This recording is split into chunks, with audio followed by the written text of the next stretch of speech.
दोस्तों, हमने जगजीत सिंह का नाम सुना है।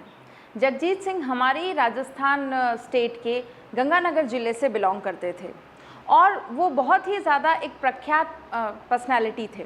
तो यहाँ पर ये जो इतने ज़्यादा फेमस पर्सनालिटी हैं, ये कैसे इस स्तर तक पहुँचे? ये सारे स्तरों को पार करते हुए शिखर तक पहुँचे और ये जो स्तर इन्होंने पार किए हैं, इसमें इन्होंने अधिगम की प्रक्रिया की, इसमें इन्होंने सीखने की प्रक्रिया को कंटिन्यूअस रखा। और जब भी सीखने की प्रक्रिया को कंटिन्यूअस रखा जाता है तो फिर उसका लास्ट गोल जो है वो सफलता होता है। अंतिम शिखर जो जेनिथ पॉइंट होता है वो सफलता होता है। तो यहाँ पर सीखते सीखते सीखते ये क्या हुआ, तो जगजीत सिंह एक वर्ल्ड फेमस पर्सोना बन गए।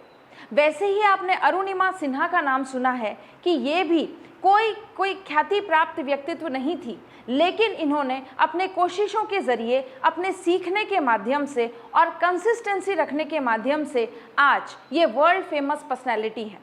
फिर आपने हेमा दास का नाम सुना होगा, जो कि बहुत अच्छी रेसिंग करती हैं, बहुत अच्छी एथलीट हैं। तो यहाँ पर इन्होंने ऐसी कौन सी च्युइंगम खाई जिसकी वजह से इनको ओलंपिक्स में और इतने सारे खेलों में गोल्ड मेडल प्राप्त हुए?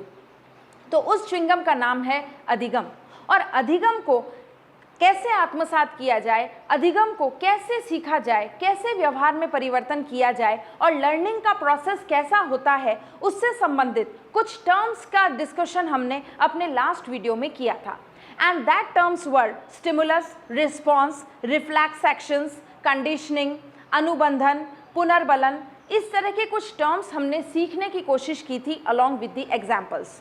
तो इन वीडियोस में हमें क्या करना है, तो आज के इस वीडियो में आपको देखने को मिलेगा कि ये जो च्युइंगम नामक अधिगम है, इस च्युइंगम को आपको कैसे च्यू करना है जिससे आपको भी इस अधिगम का फायदा मिले। और न सिर्फ अधिगम के तथ्यों को जाने, बल्कि हमारे एग्जाम में जो अभी प्रेशर हम महसूस कर रहे हैं उसमें भी हमारा लर्निंग पार्ट कैसा हो जिससे कि हमें सफलता प्राप्त हो, एज वेल एज हमारे माइंड को कैसे बैलेंस किया जाए, हमारे माइंड की कैसे स्टडी की जाए, ये काम कैसे करता है, ये पूरी की पूरी व्याख्या संज्ञानात्मक विकास में देखी थी। तो जब मस्तिष्क जैसे काम करता है, अगर उसी के अकॉर्डिंग हम उसे थोड़ा सा और अच्छा पुनर्बलन देके अगर उस मस्तिष्क का प्रयोग करें तो हम क्या कर सकते हैं, हम भी सफलता के शिखर तक पहुंच सकते हैं। तो यहाँ पर हम बात कर रहे हैं ऐसे मनोवैज्ञानिक की जो बहुत ही ज़्यादा फेमस पर्सनैलिटी है। अधिगम से संबंधित इन्होंने अपना सिद्धांत दिया और इन्हें नोबेल प्राइज़ भी दिया गया। तो यहाँ पर हम इनके सिद्धांत को, इस मनोवैज्ञानिक के सिद्धांत को पूरी तरह से कंप्लीट फॉर्मेट में दो पार्ट्स में डिवाइड करेंगे। एक पार्ट तो ऐसा है जो कि आपको याद करना है, you have to learn those facts, और जहाँ तक मैं मानती हूँ कि ये फैक्ट्स आपको ऑलरेडी याद हैं। लेकिन इसका जो सेकंड पार्ट है, that is called the understanding part, the comprehension part, वो हम इस वीडियो में समझने की कोशिश करेंगे। क्योंकि मैंने ऑलरेडी बताया है कि साइकोलॉजी मीन्स समझना। तो यहाँ पर फैक्ट के साथ हमें किसका कॉम्बिनेशन बिठाना होगा, समझने का। हमें यहाँ पर कॉफ़ी विथ आइसक्रीम करना होगा, तो इस कॉम्बिनेशन के लिए हमें दोनों चीज़ें आनी चाहिए, that is fact as well as concepts. तो इसी का जुगाड़ लगाते हुए हम फैक्ट और कॉन्सेप्ट को एडजॉइन करते हुए सीखेंगे नई चीज़ें, और सीखने के बाद हमारे व्यवहार में भी बहुत आमूल-चूल परिवर्तन आएगा। और वो परिवर्तन आपको प्रश्नों के उत्तर देने में खुद ही ऑटोमेटिकली स्वतः ही महसूस हो जाएगा। तो देखते हैं कौन से ऐसे मनोवैज्ञानिक हैं जिनकी चर्चा मैं सर्वप्रथम करने वाली हूं और जो इस वीडियो के प्रारंभ में अपना स्थान ग्रहण करेंगे। And that is the very famous personality I.P. Pavlov. तो देखते हैं इनसे संबंधित फैक्ट्स हमें क्या याद रखने हैं। तो यहाँ पर आपको जो फैक्ट्स याद रखने हैं, दैट इज, जो आपको याद है, we are simply doing the revision. लेकिन जैसा कि आप जानते हैं, ज्ञात से अज्ञात की ओर, तो यहाँ पर पहले जो हम जानते हैं वो देख लेते हैं और उसके पश्चात जो हमारे लिए इंफॉर्मेशन अनअवेयर है, हम जिस इंफॉर्मेशन से रिलेटेड, वो चीज़ें हम जानने की कोशिश करेंगे। तो यहाँ पर देखिए, मैंने कुछ पॉइंट्स लिखे हैं और वो पॉइंट्स आपको आते हैं। कौन से पॉइंट्स? कि I.P. पावलोव क्या थे? शरीर वैज्ञानिक थे, ठीक है। He was basically a physiologist, और फिजियोलॉजिस्ट हैं, डॉक्टर की ब्रांच के हैं, तो डेफिनेटली इनके सिद्धांत में भी क्या आएगी, साइंस की बातें आएगी। और वो साइंस की बातें हमें समझना बहुत महत्वपूर्ण है। क्यों? क्योंकि क्वेश्चंस जो एग्जाम में आजकल जो पैटर्न आ रहा है क्वेश्चंस का, वो थोड़ा सा कॉन्सेप्ट बेस्ड ज़्यादा होता है। तो IP पावलव was basically a physiologist, first बात ये। सेकेंड बात क्या है कि वो रशिया से बिलोंग करते थे। ठीक है, आजकल इस तरह की प्रकृति भी आ रही है क्वेश्चंस की कि मनोवैज्ञानिक जो है वो कहाँ कहाँ से बिलोंग करते थे, इसको मैच कीजिए। तो यहाँ पर आईपी पावलव का मूल निवास स्थान क्या माना जाएगा? रशिया। थर्ड पॉइंट आपको याद रखना है कि 1904 में इन्हें नोबेल प्राइज दिया गया, याद है, डन। ठीक है, तो ये पॉइंट भी हमारा कंप्लीटेड। फिर इनको जो नोबेल प्राइज दिया गया उसका विषय क्या था? लारमय अनुबंधन, सलाइवा से रिलेटेड इन्होंने कंडीशनिंग बताई। कंडीशनिंग की चर्चा हम अपनी पिछली वीडियो में कर चुके हैं कि कंडीशनिंग का मतलब होता क्या है। ठीक है, एक संबंध होता है, संबंध स्थापित होता है और वो संबंध पुनर्बलन की वजह से स्थापित होता है। लेकिन दो वस्तुओं के बीच में जब संबंध स्थापित हो जाए तो इसी को हम कहते हैं कंडीशनिंग। और ये दो वस्तुएं क्या थी? मैंने बताया था आपको कि प्रमुख उद्दीपक होते हैं और गौण उद्दीपक होते हैं। तो यहाँ पर इनको जो प्राइज मिला है वो कौन सी कंडीशनिंग के लिए मिला है? दैट इज रिलेटेड टू लारमय अनुबंधन। क्योंकि मैंने आपको एक मैथ्स का क्वेश्चन भी बताया था कि अगर रसगुल्ले को देखकर मुंह में पानी आता है तो पानी को देखकर मुंह में रसगुल्ला क्यों नहीं आता? तो यहाँ पर ये जो मुंह में पानी आने की बात है, what is that? Extreme saliva secretions, watering होने लगती है। So what is that watering? That is basically saliva, लार जिसको हम कहते हैं। और ये लार कितनी ज़्यादा इंपॉर्टेंट है ये भी मैं आपको बता चुकी हूँ कि जो हमारा सलाइवा है वो इतना ज़्यादा हेल्दी होता है कि रात भर सोने के बाद जब हम सुबह उठते हैं और इस सलाइवा को हमारी आँखों में काजल जैसे अप्लाई कर लिया जाए तो हमारी आँखों का चश्मा पूरी तरह से हट सकता है and our eye muscle will be completely in a healthy form. तो इतना ज़्यादा फ़ायदा है इस सलाइवा का। लेकिन यहाँ पर ये हेल्थ की बात नहीं हो रही है, यहाँ पर एक एक्सपेरिमेंट की बात हो रही है जिसमें पावलव ने एक डॉग पर एक्सपेरिमेंट किया था और फिर उसने क्या निष्कर्ष निकाला उसके बारे में हम बात कर रहे हैं। तो लारमय अनुबंधन पर इनको नोबेल प्राइज दिया गया। फिर इनके एक्सपेरिमेंट को किस किस नामों से बुलाया जाता है? तो पहला आपको याद रखना है शास्त्रीय अनुकूलन का सिद्धांत। अनुकूलन मीन्स एडेप्टेशन। मैं अपनी पिछली वीडियोस में अनुकूलन से संबंधित भी आपसे चर्चा कर चुकी हूँ। तो अनुकूलन यहाँ पर हो गया adaptation and the first word is शास्त्रीय। शास्त्रीय की चर्चा भी हमने की थी, दैट इज कॉल्ड क्लासिकल। तो क्लासिकल एडेप्टेशन जब हो जाती है तब उस एक्सपेरिमेंट का उपनाम क्या कहा जा सकता है? शास्त्रीय अनुकूलन। नेक्स्ट देखें, अनुबंधित अनुक्रिया। अब यहाँ पर ये कंडीशन रिस्पॉन्स भी इस एक्सपेरिमेंट को कहा जाता है। ये सारे नाम आपको याद होने चाहिए। अनुबंधित अनुक्रिया सेम, देन संबंध प्रतिक्रिया। संबंध प्रतिक्रिया से मतलब क्या है? मैं आईपी पावलव के सिद्धांत की बात ही कर रही हूँ। नेक्स्ट देखें, संबंध प्रत्यावर्तन सिद्धांत। अब प्रत्यावर्तन सिद्धांत आप याद कीजिए, मैंने आपको क्लासिकल थ्योरी में हमने क्लासिकल और ऑपरेंट थ्योरी जब पढ़ी थी, अभी इस वीडियो के पहले वाले वीडियो में ही पढ़ी थी, और उसमें हमने देखा कि ये जो क्लासिकल कंडीशनिंग है इसके ऊपर माथे पे मैंने लिखा था रिफ्लेक्स एक्शन टाइप और एग्जाम्पल भी दिया था कांटा लगा। तो यहाँ पर जैसे ही कांटा चुभेगा आप अपना पैर हटाएंगे, जैसे ही गर्म प्रेस के हाथ लगेगी आप अपना हाथ हटाएंगे। ठीक है, ये नहीं सोचेंगे कि मैं प्रिंसिपल को एप्लीकेशन लिखूंगा कि मेरा हाथ जो है बाय मिस्टेक गरम प्रेस पर लग गया, अब मेरा हाथ जल रहा है तो मुझे कृपया 1 दिन की छुट्टी दी जाए और मैं हाथ हटाऊं कि नहीं हटाऊं इसकी भी अनुशंसा की जाए। तो इस तरह की कोई बात नहीं होती, that is completely reflex action और उसी को हम हिंदी में कहते हैं प्रत्यावर्तन। तो यहाँ पर देखिए संबंध प्रत्यावर्तन का सिद्धांत। तो आईपी पावलव ने जो क्लासिकल कंडीशनिंग शास्त्रीय अनुबंधन का सिद्धांत दिया उसके उपनाम आपको याद होने चाहिए। ठीक है, तो ये सारे उपनाम हैं and that is completely based on facts. ठीक है, फर्स्ट नाम क्या है? शास्त्रीय अनुकूलन। सेकंड अनुबंधित अनुक्रिया। थर्ड संबंध प्रतिक्रिया। फोर्थ संबंध प्रत्यावर्तन सिद्धांत। ठीक है, उसके अलावा आप इंग्लिश का भी लिख लीजिए, क्लासिकल कंडीशनिंग। क्लासिकल कंडीशनिंग ये आपका इंग्लिश में हो जाएगा। तो हिंदी में भी मैंने लिख दिए हैं और इंग्लिश में भी मैंने सारे नाम लिख दिए हैं। तो ये इनके एक्सपेरिमेंट के सारे नाम और उपनाम हुए। अब नेक्स्ट हम देख रहे हैं, हमने ये सारी फैक्ट्स देख लिए हैं जो हमें याद है. Now what do you mean by unconditioned stimulus, या what do you mean by condition stimulus या डिस्क्रिमिनेशन. आईपी पावलम ने डिस्क्रिमिनेशन शब्द, डिस्क्रिमिनेशन टर्म का प्रयोग जो किया, दैट इज कॉल्ड. अब डिस्क्रिमिनेशन को हिंदी में क्या कहते हैं? डिस्क्रिमिनेशन को हिंदी में कहते हैं विभेदीकरण. सही है ना, विभेदीकरण. अब ये विभेदीकरण आईपी पावलम ने किस संदर्भ में बताया? विलोपीकरण आईपी पावलम ने किस संदर्भ में बताया? सामान्यीकरण आईपी पावलम ने किस संदर्भ में बताया? तो हम स्टेप वाइज चलेंगे और पहले देखेंगे कि ये यूसीएस, सीएस, यूसीआर, सीआर, ये सारे जो हैं, ये सीआर क्या है? क्रिस्टियानो रोनाल्डो का नाम है यहाँ पर? जी नहीं, यहाँ पर कंडीशनल रिस्पॉन्स को, ठीक है, हमने सीआर कहा है. अनुकूलित अनुक्रिया को हमने सीआर कहा है. तो इन सब चीज़ों को समझते हुए हम कठिनाई के सबसे सर्वोच्च शिखर पर पहुंच जाएंगे. और जब हम कठिनाई के सर्वोच्च शिखर पर पहुंच जाएंगे तो वहां पर समस्या का समाधान भी हो जाएगा और आपको ये सारी चीज़ें याद भी हो जाएंगी. फिर किसी भी एंगल से क्वेश्चन पूछा जाए, आप इतने समर्थ होंगे कि उस प्रश्न का जवाब दे सकते हैं.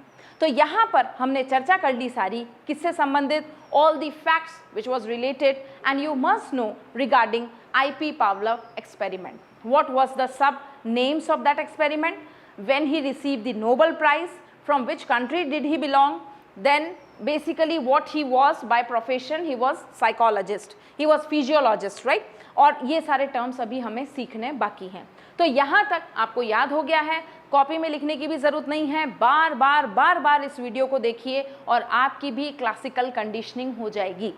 ठीक है, तो यहाँ पर इस वीडियो को देखिए, एंजॉय कीजिए और याद भी करते रहिए. तो अब हम देख रहे हैं उन फैक्ट्स को अलावा, जो फैक्ट्स के अलावा जो कॉन्सेप्ट्स हैं उस पे हमारी चर्चा हम स्टार्ट करते हैं. अब हम चर्चा कर रहे हैं कि एक्सपेरिमेंट में प्रयोग किए गए कुछ टर्म्स जो हैं वो टर्म्स हमें सीखने हैं.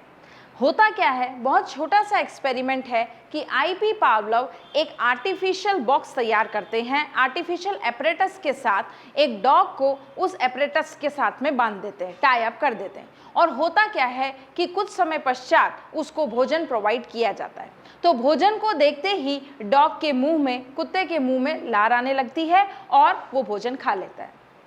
सिंपल सी बात. तो खाना देखते ही मुंह में पानी आ गया, उसके सलाइवा सीक्रेशन हुआ.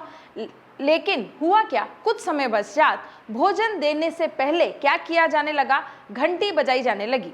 और जैसे ही घंटी बजाई जाने लगी उसके 4 से 5 सेकंड बाद भोजन पेश किया गया और उसके बाद में जो वो कुत्ता था, डॉग था, उसने वो भोजन ग्रहण कर लिया. फिर ये जो प्रक्रिया है, ये जो क्रिया है, ये बार बार दोहराई जाने लगी कि पहले घंटी बजती और उसके बाद खाना परोसा जाता. तो यहाँ पर डॉगी ने क्या कर लिया, एक अनुबंधन स्थापित कर लिया कि जब जब घंटी बजेगी तब तब खाना उपस्थित हो जाएगा. ठीक है, उसके माइंड में एक कंडीशनिंग हो गई, एक अनुबंधन हो गया कि जब भी घंटी बजेगी दैट मीन्स खाना मिलेगा. तो that was the symbolic manner, वो एक सांकेतिक क्रिया थी कि खाना आने वाला है. तो घंटी के माध्यम से खाना आ जाता. तो यहाँ पर जैसे ही जो ये प्रक्रिया वापस दोहराई गई और उसमें कुछ समय बाद खाना देना बंद हो गया और सिर्फ घंटी बजाई जाने लगी. और हुआ क्या कि डॉग का जो सलाइवा सीक्रेशन था वो केवल मात्र सिर्फ और सिर्फ घंटी बजाने पर ही सीक्रेट होने लगा. लार का जो स्त्रावण है, वो लार का स्त्रावण केवल मात्र घंटी बजाने से ही स्टार्ट हो गया. क्यों? क्योंकि एक अनुबंधन का बंध, एक संबंध स्थापित हो चुका है कि घंटी बजेगी यानी कि खाना मिलेगा. So that was the experiment. लेकिन इस एक्सपेरिमेंट में हुआ क्या कि घंटी बजने के बाद उसे कुछ समय के लिए खाना नहीं दिया गया. तो अब डॉग ने समझ लिया कि यहाँ पर ये घंटी बज रही है लेकिन खाना नहीं मिलेगा. तो अनुबंधन जो था, जो कंडीशनिंग थी, वो पूरी तरह से समाप्त हो गई. कुछ समय बाद फिर से यही किया गया कि घंटी बजाई गई और खाना दिया गया. और कुछ समय बाद जब ये प्रक्रिया वापस रीस्टार्ट की गई तो वापस से ये अनुबंधन स्थापित हो गया. फिर कुछ समय बाद क्या हुआ कि साइकिल की घंटी बज रही है, तब भी डॉग के सलाइवा सीक्रेशन जो है वो हो रहा है. तो यहाँ पर what was that? That was the journalisation. लेकिन सामान्यीकरण करने के बाद कुछ समय बाद उस कुत्ते ने सीख लिया कि जो साइकिल की घंटी बजेगी तब उसे खाना नहीं मिलेगा, जब वास्तविक घंटी जो उसके साथ में सामने बजती है बस उसी के बजने से खाना मिलता है। तो ये क्या हो गया, ये विभेदीकरण हो गया। तो डिस्क्रिमिनेशन कैसे करना है वो भी उस पालतू पशु ने सीख लिया, सामान्यीकरण कैसे करना है वो भी उस पालतू पशु ने सीख लिया, विलोपीकरण क्या होता है वह भी उसने सीख लिया। So this was all dependent on what, this was all dependent on conditioning. ये सब कुछ, सारा जो खेल है ये अनुबंधन पर आधारित माना गया, और अनुबंधन पर आधारित मानने के पश्चात इस सिद्धांत को पूरा तरह से व्याख्या करने के पश्चात ये बताया गया कि शैक्षिक जगत में इन चीज़ों का प्रयोग, इस सिद्धांत का प्रयोग कैसे किया जा सकता है। लेकिन उससे पहले ये सब एक्सपेरिमेंट समझने के बाद हम देखेंगे कि what are the terms and how we have to understand it. So these terms are, जो खाना दिया गया उसको इंग्लिश में कहा जाता है अनकंडीशन्ड स्टिमुलस, और उसी का शॉर्ट फॉर्म है UCS, जिसको हम क्या कहेंगे, अनानुबंधित उद्दीपक। अब यहाँ पर मैंने हिंदी का नाम न लिख के इंग्लिश का नाम क्यों लिखा है, क्योंकि आपके एग्जाम में ये एक टर्म है जो इंग्लिश में भी पूछी जा सकती है। तो अनानुबंधित उद्दीपक तो हमें पता है, लेकिन अनकंडीशन्ड स्टिमुलस भी हमें आना चाहिए, और ये होता क्या है, ये तो ऑब्वियसली आना ही चाहिए। तो अनकंडीशन्ड स्टिमुलस जो है वो भोजन है, और अनकंडीशन्ड स्टिमुलस मतलब आप समझते क्या है, सभी को पता है, मैंने देखा बच्चों को कि UCS होता है, UCS को अनानुबंधित उद्दीपक कहते हैं, UCS को ही अनकंडीशन्ड स्टिमुलस कहते हैं, और यहाँ पर पावलोव के सिद्धांत में भोजन जो है वो UCS है बस। उसके अलावा अगर हमसे पूछा जाए कि और UCS की व्याख्या करें तो उसका आसान तरीका ये होगा कि UCS क्या है, UCS बेसिकली अनकंडीशन्ड स्टिमुलस है। तो ऐसे उद्दीपक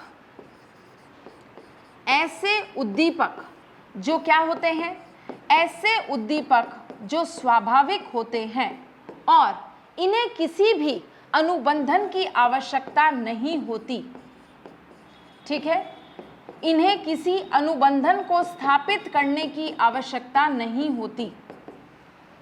ये कैसे उद्दीपक हैं, स्वाभाविक उद्दीपक हैं। देखिए नाम में ही आ रहा है अनकंडीशन्ड, तो इनको प्राप्त करने के लिए किसी भी कंडीशन की, अनुबंधन की आवश्यकता नहीं होती। ये स्वतः ही होते हैं और स्वाभाविक होते हैं, और किसी प्रकार के अनुबंधन को स्थापित करने की आवश्यकता नहीं होती, ये ऑटोमेटिकली होंगे। जस्ट लाइक जो हमने सिद्धांत पढ़ा था इसके उपनाम में प्रत्यावर्तन का सिद्धांत। तो जब भोजन प्रस्तुत किया जाएगा तो ऑटोमेटिकली सलाइवा सीक्रेशन हो रहा है, लार का स्त्रावण हो रहा है, इसमें किसी भी तरह का अनुबंधन स्थापित नहीं किया गया है। बात समझ में आ रही है। UCS मतलब क्या, अनकंडीशन, उसके लिए कंडीशन की जरूरत ही नहीं है, वो ऑटोमेटिकली हो जाएगा। जैसा मैंने आपको बताया था कि फिल्मी मूवीज में आता है, क्या मूवीज में बताते हैं कि प्यार होता नहीं, प्यार किया नहीं जाता, प्यार हो जाता है। तो उसी तरह से यहाँ पर इसके लिए कंडीशन की नहीं जाती, ये कंडीशन अपने आप स्वतः निर्मित हो जाती है।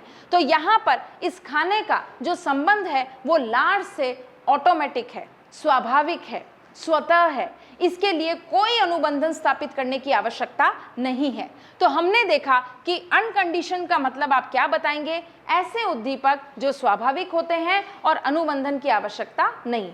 सेकेंड पॉइंट देखें, अनकंडीशन्ड रिस्पॉन्स, जैसा ये है वैसा ही ये भी। तो जो अनुक्रिया होगी, जो प्रतिक्रिया होगी, जो रेस्पॉन्स होगा वो भी कैसा होगा, स्वाभाविक होगा। जो रेस्पॉन्स है वो भी स्वाभाविक है, क्योंकि उद्दीपक स्टिमुलस स्वाभाविक है तो रेस्पॉन्स भी स्वाभाविक है।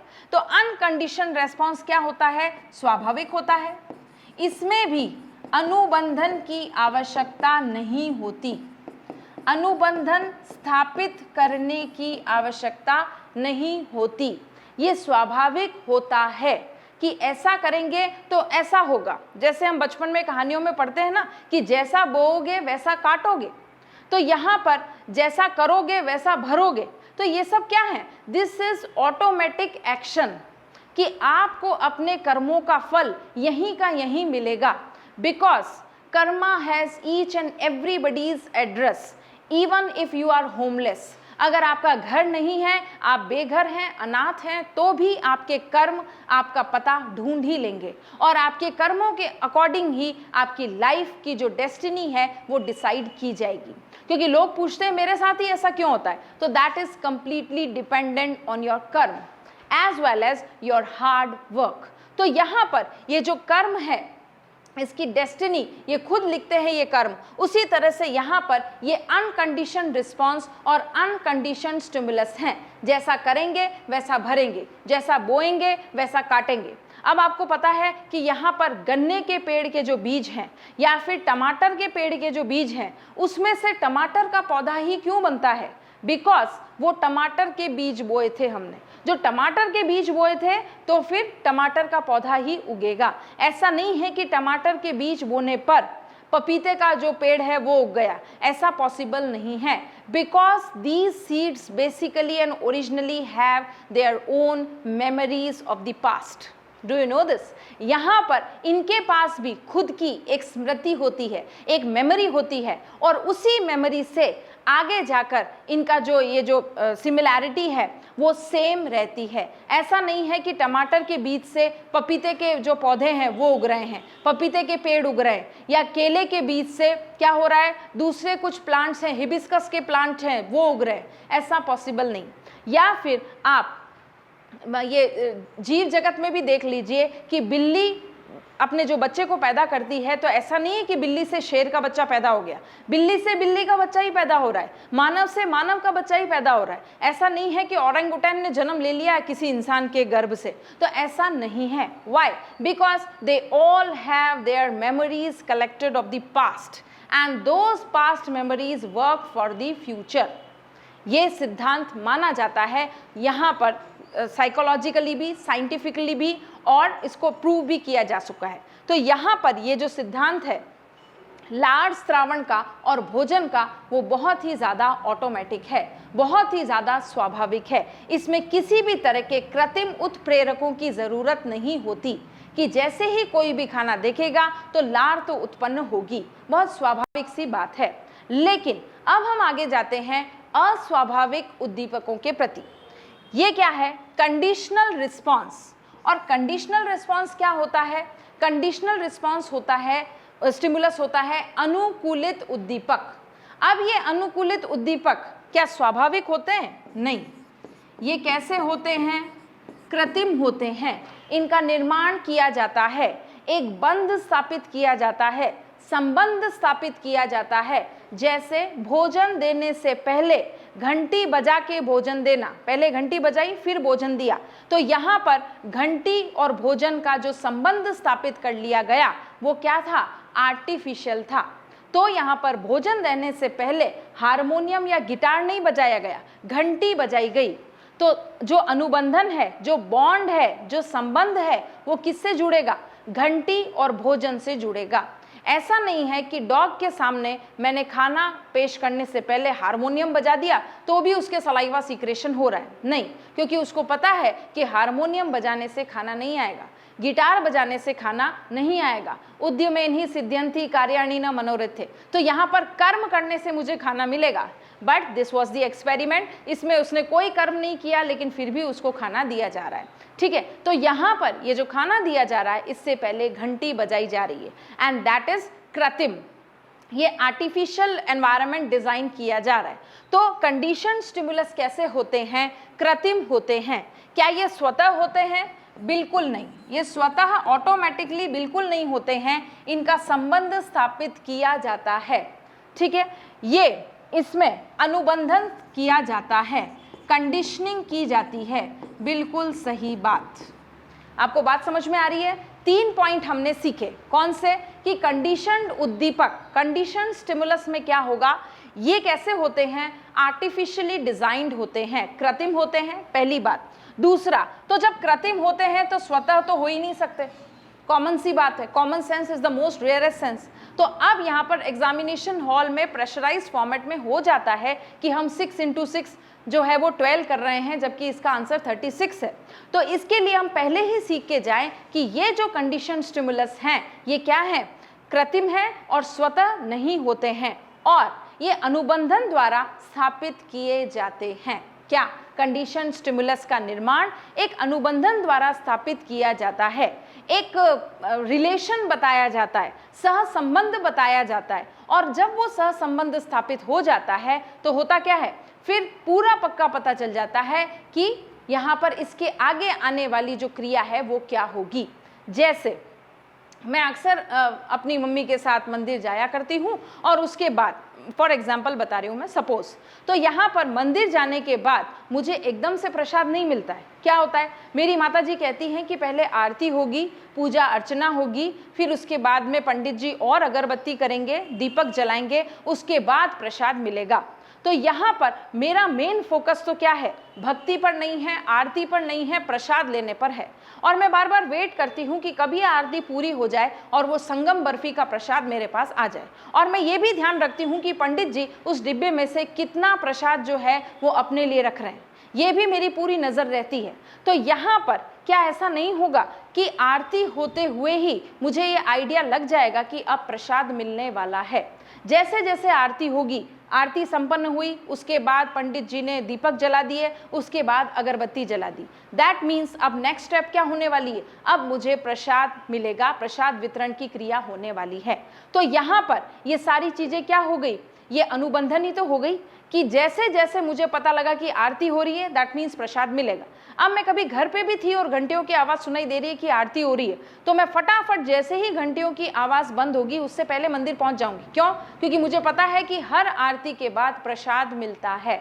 So what is that? That is सह संबंध। What is that? That is conditioning. और ये कंडीशनिंग कैसी होती है?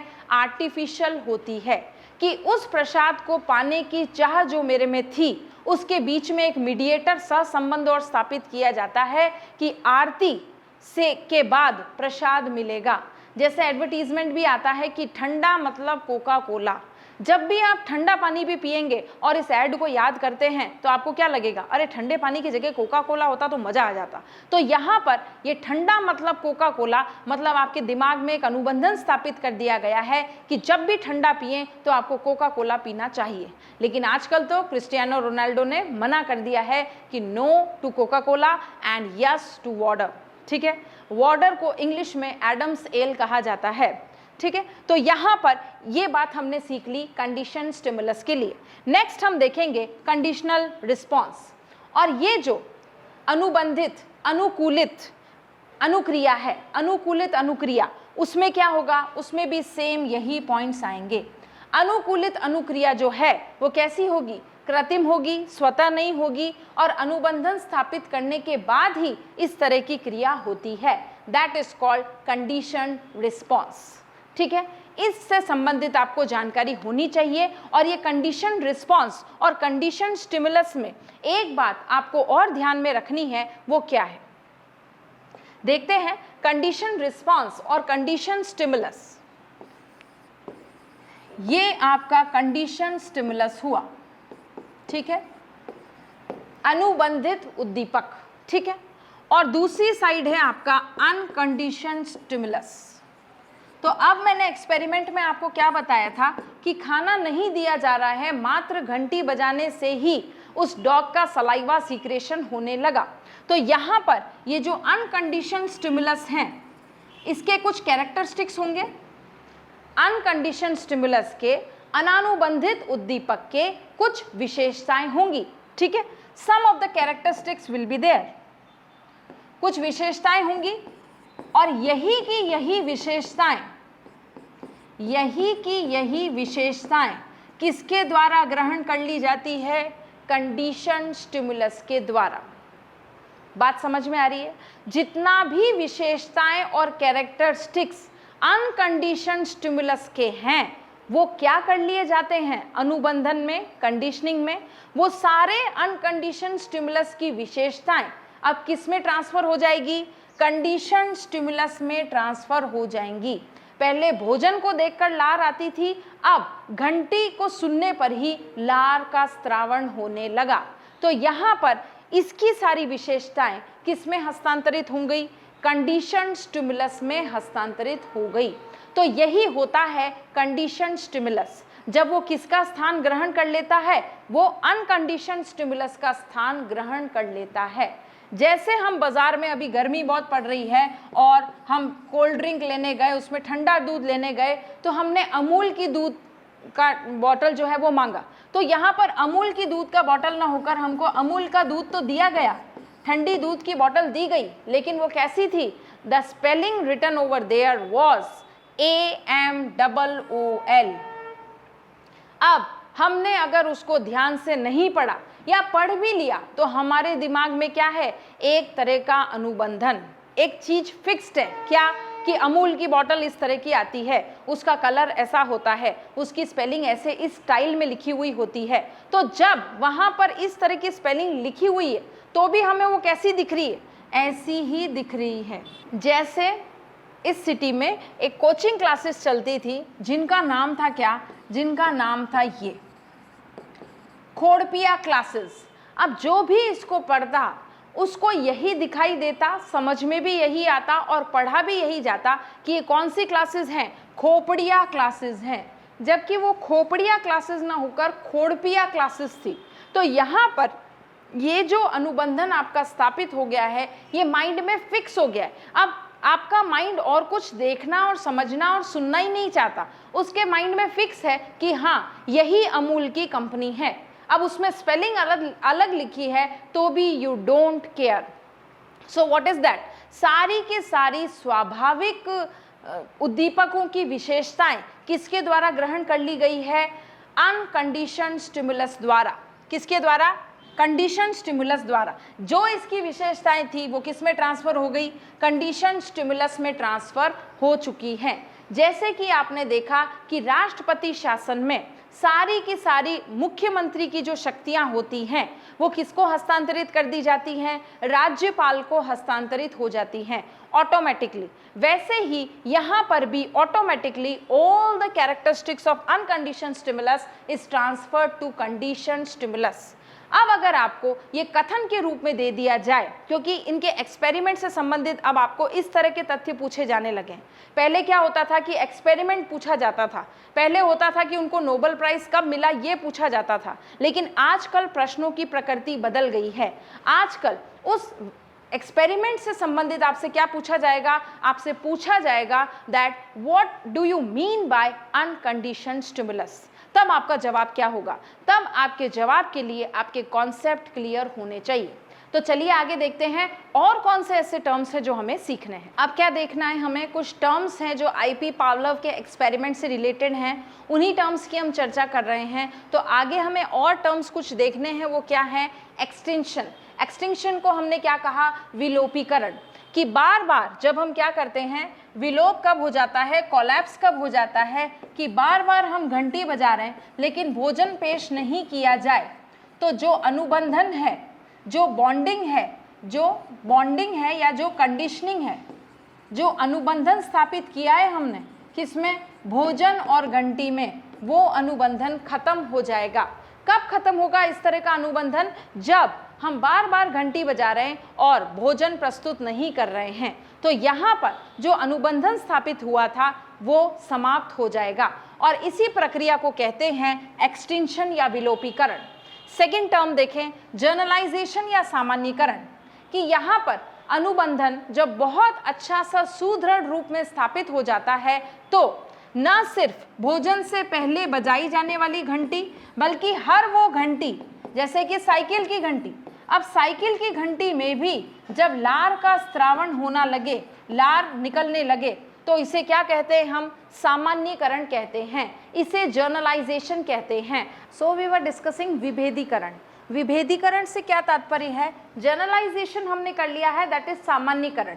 कि जो एक्सपेरिमेंट में जो घंटी बजाई गई है और फिर जो भोजन दिया गया है और उसी घंटी की समरूप, उसी घंटी की समानता आप और किसी घंटी से भी कर लेते हैं, दैट इज कॉल्ड सामान्यीकरण। अब साइकिल की घंटी से भी अगर सलाइवा सीक्रेशन होने लगे तो what is that? That is called सामान्यीकरण। जबकि विभेदीकरण दैट इज डिस्क्रिमिनेशन। अब यहाँ पर डिस्क्रिमिनेशन कैसे है कि अब उस डॉग ने ये जान लिया है, ये मान लिया है क्या कि यहाँ पर हर दुनिया की जो भी घंटी है हर पीली वस्तु सोना नहीं होती, वैसे ही हर घंटी जो है उसके बाद भोजन नहीं आएगा। हर हर महादेव करते रहेंगे तब भी भोजन नहीं आएगा। That is called discrimination. अब उस डॉग ने विभेदीकरण करने की कला सीख ली है कि मुझे क्या करना है, सिर्फ एक स्पेसिफिक घंटी है उसके बाद ही भोजन पेश किया जाएगा। अदरवाइज इस दुनिया की मंदिर की घंटियाँ, साइकिल की घंटियाँ जब बजती हैं तब भोजन नहीं आएगा। ये डिस्क्रिमिनेशन उस डॉग ने करना सीख लिया है। तो जब ये डिस्क्रिमिनेशन हो जाता है तो दैट इज कॉल्ड विभेदीकरण। तो इस तरह से ये टर्म्स थे जो आईपी पावलोव से संबंधित आपको सीखने थे। अब हम देखेंगे कि आगे शिक्षा में इस तरह के सिद्धांत का प्रयोग कैसे किया जाता है, शिक्षा में ये सिद्धांत कैसे उपयोगी है। तो शिक्षा में ये सिद्धांत इस लिहाज से उपयोगी है कि हम देख सकते हैं कि अच्छी आदतों का निर्माण इससे किया जा सकता है। ठीक है, अच्छी आदतों का निर्माण इससे किया जा सकता है, प्लस भय, क्रोध, घृणा, ठीक है, आक्रामकता, तो इस तरह के जो भावनाएं हैं उनका विकास भी इस सिद्धांत के माध्यम से किया जा सकता है। कि बार बार रेपिटेशन में कोई कंडीशनिंग स्थापित हो जाती है तो होगा क्या, वो कंडीशनिंग जब स्थापित हो जाएगी तो हमें पता चल जाएगा कि आगे होने वाली क्रिया क्या है। That is called conditioning. जैसे घंटी बजी तो हमें पता है कि अब घंटी के बाद क्लास लगेगी, टीचर्स आएंगे, पढ़ाएंगे, तो व्हाट इज दैट, अनुबंधन। तो अब यहाँ पर स्कूल की घंटी बजी और हमें पता लग गया कि प्रार्थना सभा जो है वो डिस्पर्स हो गई और क्लासेस लगना स्टार्ट हो गई। तो what is that, that is conditioning. अब यहाँ पर इसी कंडीशनिंग का प्रयोग आप बच्चे में घृणा, भय और क्रोध को विकसित करने के लिए या प्रेम, स्नेह और दया भावना को विकसित करने के लिए भी लागू कर सकते हैं, अप्लाई कर सकते हैं इस सिद्धांत को। ठीक है, इस सिद्धांत को आप भाषा के विकास के लिए बहुत ज़्यादा प्रयोग कर सकते हैं। ठीक है, भाषा के विकास में अगर आपको कुछ ऐसी बातें समझानी है जो कि नामबद्ध तरीके से हैं, चीज़ों का नाम आपको बच्चों को याद कराना है, बिकॉज भाषा में हिंदी, संस्कृत और इंग्लिश भाषा में सबसे प्रोमिनेंट जो बात होती है व्याकरण की वो होता है नाउन। और नाउन मतलब इस संसार की सभी वस्तुएं जिनका कुछ नाम है, उसी को हम कहते हैं naming words is called nouns. तो यहाँ पर जितने भी नाउन्स हैं, जितने भी नामबद्ध जो बातें हैं, उन सब को याद कराने के लिए भाषा में किसका प्रयोग किया जाता है, आईपी पावलोव के सिद्धांत का उपयोग किया जा सकता है। क्यों? क्योंकि नामों को याद करने के लिए ये सिद्धांत काफ़ी उपयोगी सिद्ध हुआ है कि कैसे हम किसी चीज़ को याद रखने के लिए जो ट्रिक याद रखते हैं, तो वो ट्रिक याद करने के लिए आप जो नाम याद कर रहे हैं उसके लिए आपने एक अनुबंधन स्थापित कर लिया है। और जब वो अनुबंधन स्थापित कर लिया जाता है तो आपको वो नाम बहुत जल्दी याद आ जाता है। जैसे हम कहने क्या चाह रहे हैं कि भाई नाम को याद करने के लिए अगर कोई अनुबंधन उससे स्थापित कर लिया जाए तो वो नाम जल्दी याद हो जाता है। जैसे हम कहते हैं ना, भपंग का जादूगर राजस्थान में किसको माना जाता है, तो जादूगर के ज से हमने याद कर लिया जहूर खान। तो इस तरह से जो ट्रिक्स हैं, जो नामबद्ध करने का जो तरीका है, वो किससे सीखा जा सकता है, बार बार एक अनुबंधन स्थापित करने के द्वारा ये सीखा जा सकता है। तो इसको हमने कहा आईपी पावलोव का शास्त्रीय अनुबंधन का सिद्धांत। बाकी सांवेगिक अनुबंधन का सिद्धांत भी होता है। सांवेगिक अनुबंधन यानी कि इमोशनल कंडीशनिंग की बात किसने बताई थी, वो वाटसन ने बताई थी, 1920 में बताई थी और अल्बर्ट नामक बच्चे पर प्रयोग करने के बाद बताई थी। उसकी चर्चा हम कर चुके हैं। अब हम आगे देखते हैं कि हमें और कौन सा सिद्धांत अधिगम के टॉपिक में सीखना है। तो that is the another theory given by Thorndike, और थॉर्नडाइक की थ्योरी को ट्रायल एंड एरर थ्योरी भी कहा जाता है। तो यहाँ पर क्या है ये ट्रायल एंड एरर थ्योरी, इससे रिलेटेड एक्सपेरिमेंट से संबंधित आपसे कोई प्रश्न शायद ही आए, लेकिन इनके एक्सपेरिमेंट के बाद जो निष्कर्ष निकाले गए, जो इन्होंने सिद्धांत बताया, उससे संबंधित आपसे काफ़ी कुछ पूछा जा सकता है। That what is the another name of trial and error theory, that is bond theory. अब ये जेम्स बॉन्ड थ्योरी कौन सी है, क्या है, इसमें क्या निष्कर्ष निकाले गए हैं, वो हम चर्चा कर रहे हैं अपने आगे वाली बात। तो अब जो फेमस सिद्धांत की हम बात करने वाले हैं, that is called trial and error theory, प्रयत्न और भूल का सिद्धांत। ये किसने दिया है, तो ये एडवर्ड ली थॉर्नडाइक ने दिया है। देखिए पूरा नाम भी आपसे पूछा जा सकता है थॉर्नडाइक का। तो जैसे अमिताभ बच्चन का पूरा नाम था विजय दीनानाथ चौहान, तो वैसे ही यहाँ पर इसका पूरा नाम क्या है, एडवर्ड ली थॉर्नडाइक। पहला पॉइंट ये हुआ, ठीक है। इसने अपनी जो theory the trial and error theory, उसे और क्या कहा जाता है, प्रयत्न और भूल का सिद्धांत कहा जाता है, उसे संयोजनवाद का सिद्धांत कहा जाता है, ठीक है, संयोजन सिद्धांत कहा जाता है, उसे बंद का सिद्धांत कहा जाता है, उसे प्रयत्न और भूल का सिद्धांत कहा जाता है, उसे बॉन्ड थ्योरी कहा जाता है, उसे ट्रायल एंड एरर थ्योरी कहा जाता है। जो थॉर्नडाइक द्वारा दिए गए सिद्धांत हैं उसके ये अन्य नाम भी हैं। उसे प्रयास और त्रुटि का सिद्धांत कहा जाता है, ठीक है। तो ये सारे सिद्धांत किससे संबंधित हुए, ये थॉर्नडाइक से संबंधित हुए। अब यहाँ पर ये जो एडवर्ड ली थॉर्नडाइक है, इन्होंने अपना ये जो थ्योरी प्रस्तुत किया, इसके जो नाम हमने देखे ये किसमें बताए इन्होंने, इनकी एक बुक थी उसमें इन्होंने चर्चा की है इसकी। So the book name was animal intelligence. Animal intelligence नामक बुक आपको याद रखनी है, किसकी है, थॉर्नडाइक की है। क्या बताई इसमें इन्होंने अपनी पूरी थ्योरी बताई, that is called trial and error theory.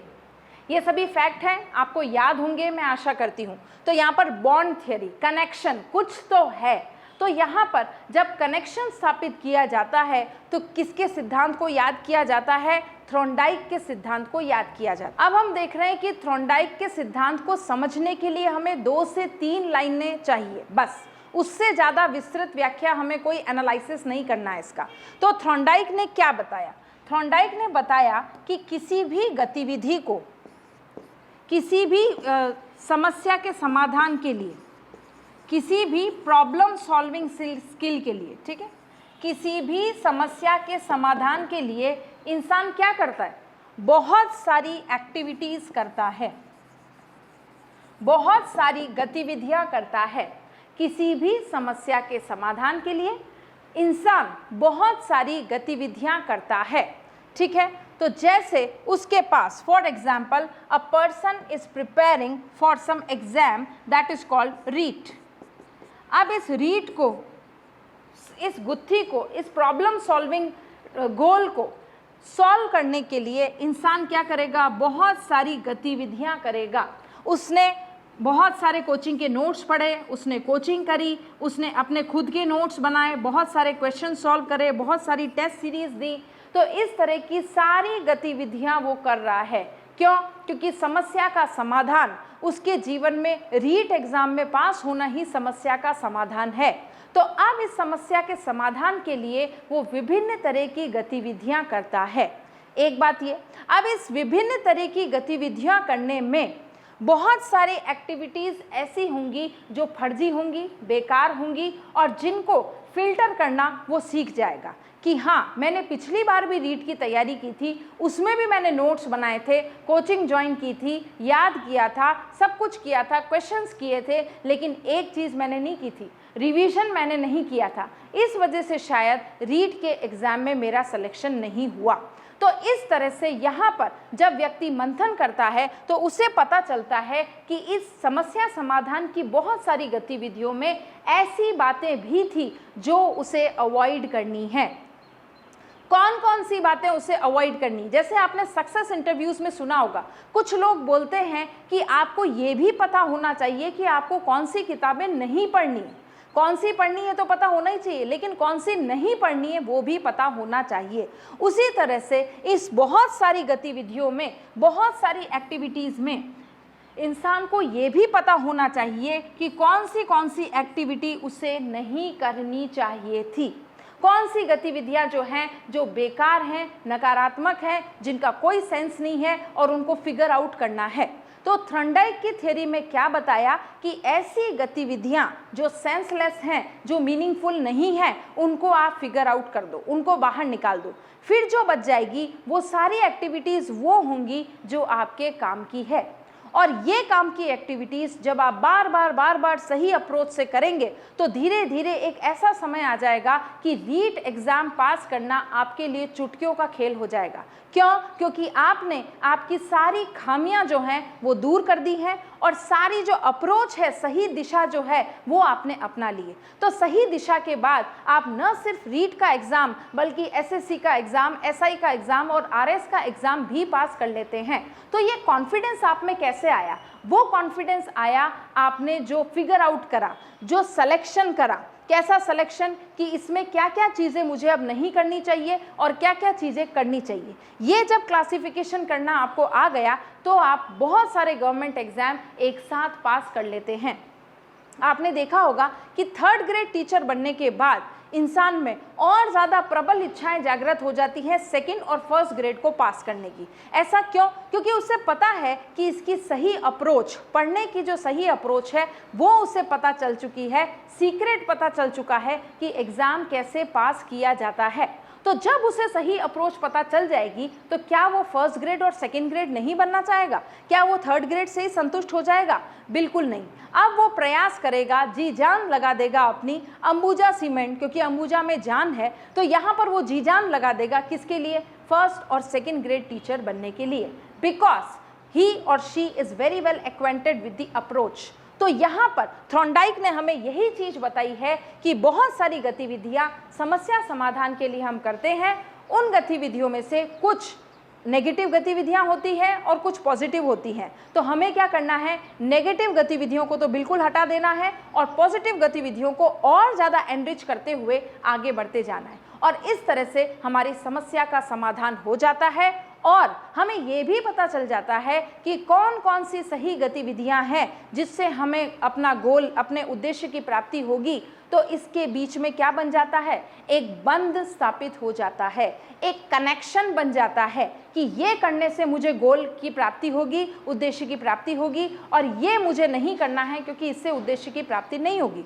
तो whatever positive aspects are there, उसको अगर आप अपने लक्ष्य से जोड़ देते हैं तो इसी को हम कहते हैं बॉन्ड की थ्योरी। इसी को हम कहते हैं जेम्स बॉन्ड बन जाता है इंसान, क्योंकि उसे पता है कि क्या क्या चीज़ें करनी हैं और क्या चीज़ें नहीं करनी। क्योंकि हम देख रहे हैं ना, सारे के सारे बच्चे पढ़ाई ही कर रहे हैं। कोई भी ऐसा नहीं है कि रीट का एग्ज़ाम पास करने के लिए गुल्ली डंडा खेल रहा हो कि नहीं भाई मैं गुल्ली डंडा खेल के रीट का एग्ज़ाम पास करूँगा। ऐसा नहीं, सभी पढ़ रहे हैं, सारी किताबों से पढ़ रहे हैं, वही सिद्धांत पढ़ रहे हैं। फिर कुछ ही बच्चे सेलेक्ट होते हैं और कुछ बच्चे रह जाते हैं। ऐसा क्यों? क्योंकि जो बच्चे सेलेक्ट होते हैं उनको पता है कि सही चीज़ ही उनको एब्जॉर्ब करनी है।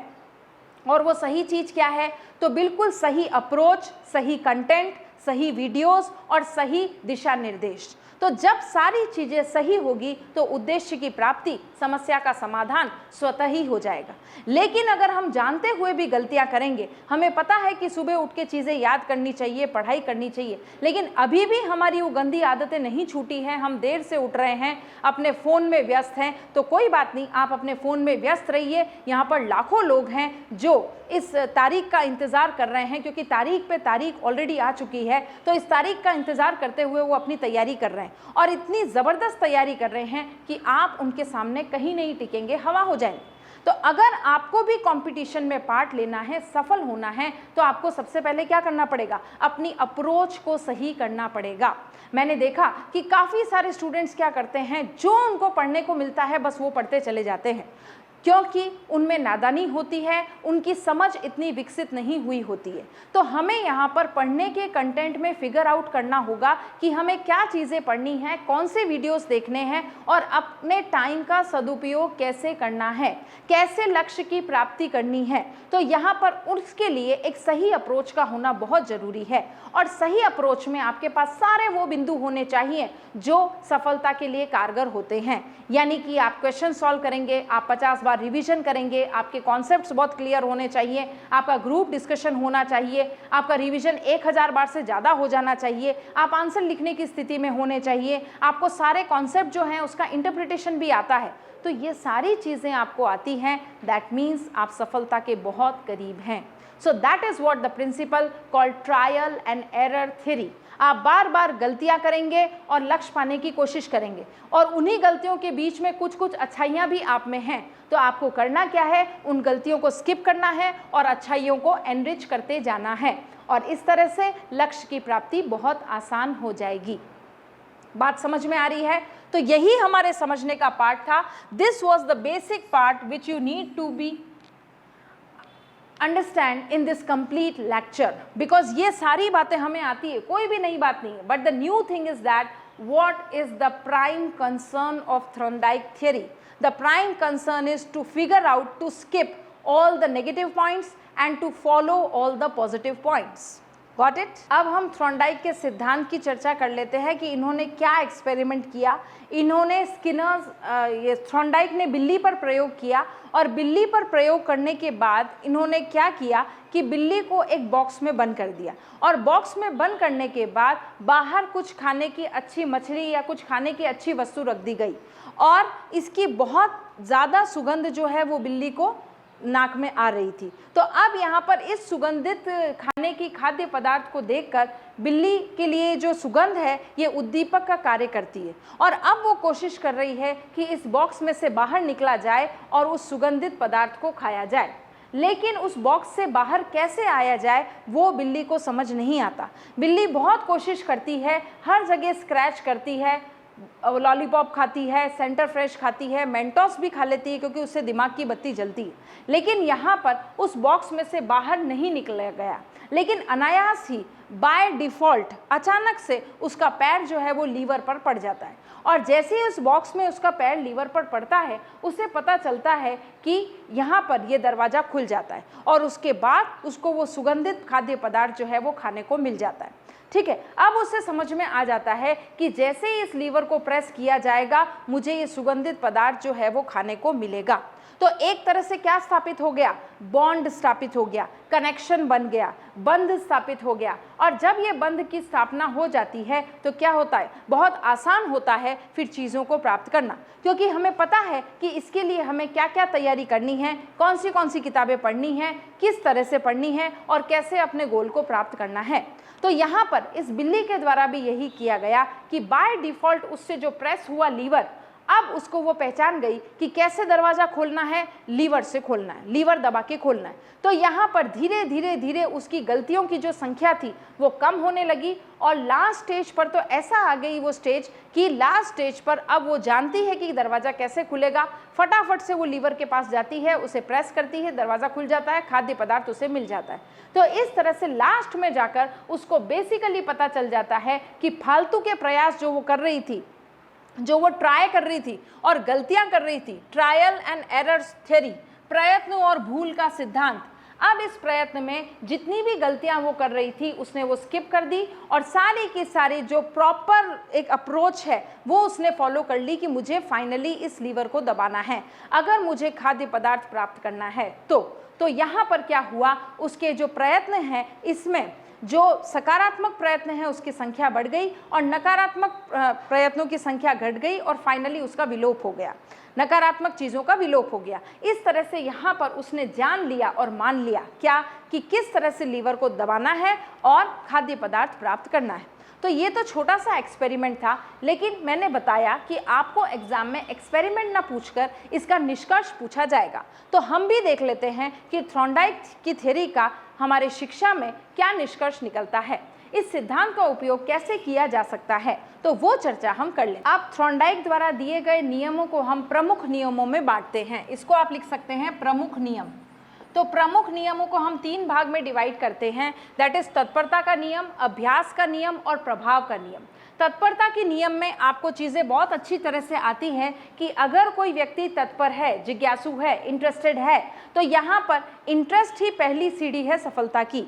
तो यहाँ पर जैसे ही कोई व्यक्ति तत्पर है तो तत्पर होने के बाद अधिगम की प्रक्रिया बहुत ज़्यादा तीव्र हो जाती है, ये हम सभी को पता है। लेकिन इस तत्परता में क्या है कि अगर कोई व्यक्ति तत्पर है किसी कार्य को करने के लिए तो उसमें क्या जागृत होगा, संतोष की भावना जागृत होगी।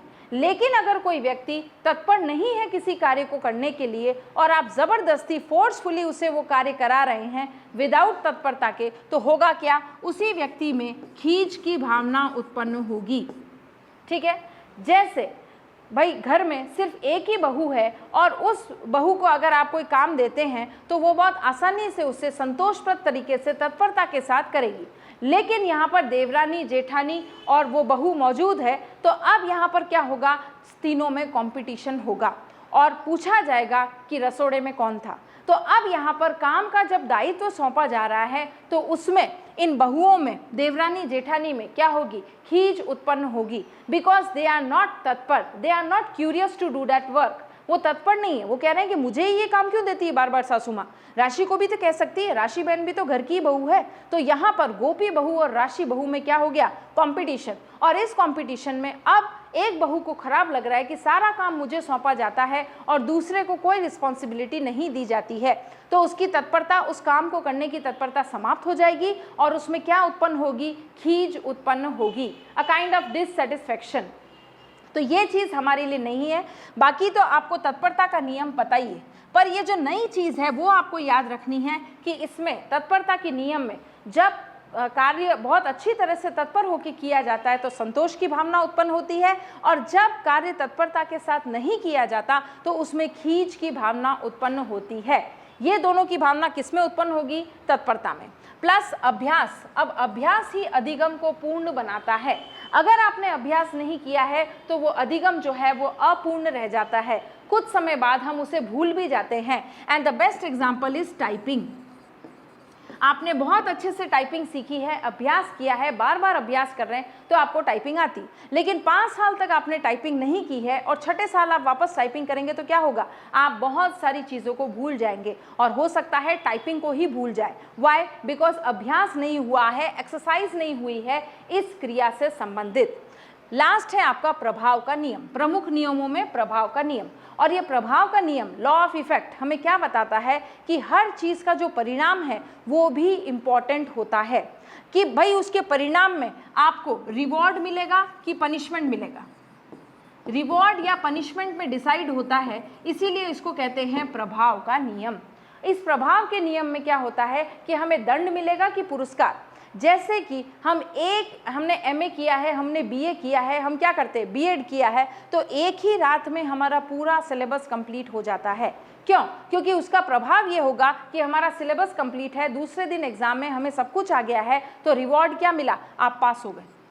तो अब यहाँ पर ये जो रिवॉर्ड मिला है, इसकी वजह से हमने क्या किया, हम जानते हैं कि हमें ये रिवॉर्ड मिलेगा, तो पूरी रात भर पढ़कर हम दूसरे दिन एग्जाम दे आते हैं और पास भी हो जाते हैं। दैट इज कॉल्ड प्रभाव का नियम, लॉ ऑफ इफेक्ट। तो यहाँ पर इतना ज़्यादा इफेक्ट पड़ता है कि ये जो परिणाम है ये स्वतः ही आने लगते हैं, और ये परिणाम हमको पता है कि बहुत ज़्यादा पढ़ेंगे तो बहुत ज़्यादा, रात को पूरी रात पढ़कर एक ही रात में हम पूरा एमए का सिलेबस कर लेते हैं। तो what is that, that is प्रभाव का नियम, क्योंकि हमें पता है कि पूरा सारा पढ़ के जाने के बाद क्या होगा, हम पास हो जाएंगे। और इसमें हमारा संज्ञानात्मक जो वृद्धि दर होता है वो भी ज़बरदस्त हो जाता है, हमें एक ही रात में वो सब कुछ याद हो जाता है जो पूरे साल भर याद नहीं हुआ।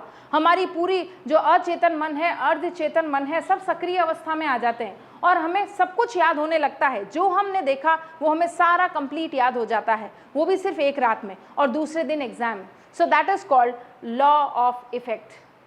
इस तरह से ये तीनों नियम हमें आते हैं। बस मुझे खास बात जो बतानी थी वो इससे संबंधित बतानी थी कि संतोष और खींच का नियम भी तत्परता के नियम के अंतर्गत शामिल है। अदरवाइज ये थॉर्नडाइक का पूरा नियम आपको आता है, तो इसके कुछ गौण नियम भी हैं, वो भी देख लेते हैं, क्योंकि एग्जाम में उनका नाम पूछ लिया जाता है। तो हमने देखा प्रमुख नियम, इसके साथ ही हम गौण नियम भी देख लेते हैं। और गौण नियम में क्या क्या हैं, तो गौण नियम में आपके 5 नियम आएंगे, 1, 2, 3, 4 और 5।